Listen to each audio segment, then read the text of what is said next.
Clean air programme కు కూటమి ప్రభుత్వం తూట్లు పొడుస్తోంది.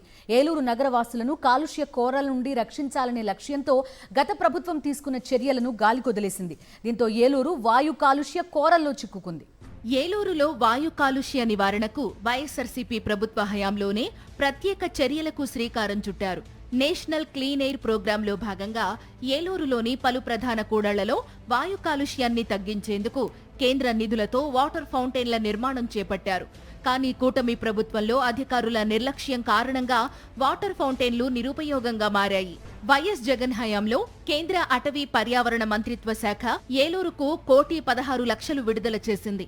అప్పటి జిల్లా కలెక్టర్ ఆధ్వర్యంలో ఏలూరు నగరపాలక సంస్థ అధికారులు 4 చోట్ల వాటర్ ఫౌంటైన్ల నిర్మాణానికి ప్రతిపాదనలు సిద్ధం చేసి పనులు ప్రారంభించారు. వాయు కాలుష్యాన్ని నివారించేందుకు నీటి తుంపర్లను గాలిలోకి ఎగిసేలా చేయడం ద్వారా అత్యంత సూక్ష్మంగా ఉన్న కాలుష్య రేణువులు గాలిలో ప్రయాణించకుండా అడ్డుకునే అవకాశం ఉందనే నిపుణుల సూచనలతో వాటర్ ఫౌంటైన్ల నిర్మాణం చేపట్టారు. వీటి నిర్వహణ గాలికించేస్తున్నారు. ఏలూరు నగరంలో పొల్యూషన్ ఉండకూడదనేటటువంటి దాని మీద కొన్ని స్ప్రింక్లర్స్ ఏర్పాటు చేసి ఉన్నారు. అది జిల్లా పరిషత్ కానివ్వండి, అటు అశోక్ నగర్ కానివ్వండి, అటు ఆర్ఆర్పేట కానివ్వండి, ఇటు తంగిలమూడే కానివ్వండి. ఈ కూటమి ప్రభుత్వం వచ్చిన తర్వాత వాటి మీద దృష్టి లేదు.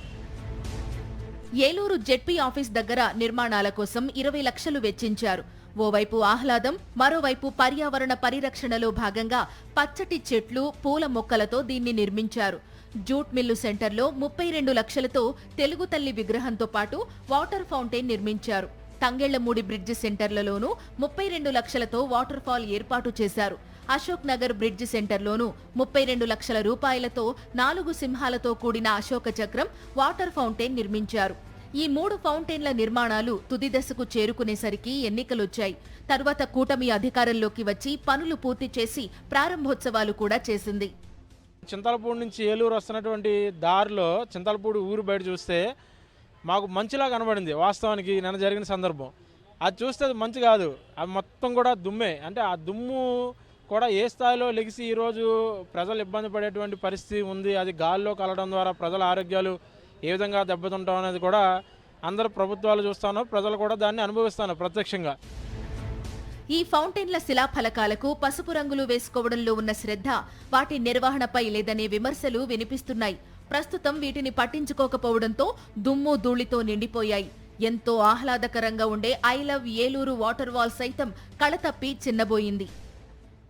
ఏలూరులో ఒక స్వచ్ఛమైన గాలి నీరు అందించేటువంటి ఏర్పాటు చేయాల్సినటువంటి రాజకీయ నాయకులకి ఆ శ్రద్ధ లేకుండా పోయింది. దానివల్ల నిధులు దుర్వినియోగం అవుతున్నాయి. ఏలూరు ప్రజలు కాలుష్యం బారిన పడి ఈరోజు సరైన స్వచ్ఛమైనటువంటి గాలి కానీ, నీరు కానీ, ఆహారం కానీ లేకుండా ఇబ్బంది పడే పరిస్థితి వస్తుంది. ఏలూరు ప్రజలెవరు కూడా మున్సిపాలిటీ నీళ్లు తాగే పరిస్థితి లేకుండా అయిపోయింది. అందరూ కూడా వాటర్ ప్లాంట్లో నీరు తాగాల్సి వస్తుంది. స్వచ్ఛమైన నీరేది, స్వచ్ఛమైన గాలేది, క్లీన్ ఏలూరు ఏమైపోయింది అనే విషయాన్ని కూడా మేము ప్రశ్నిస్తూ ఉన్నాం. ఇలాంటి చిన్న చిన్న నిర్వహణ కార్యక్రమాల్ని కూడా కూటమి ప్రభుత్వం పట్టించుకోకపోవడంపై స్థానికులు అసహనం వ్యక్తం చేస్తున్నారు.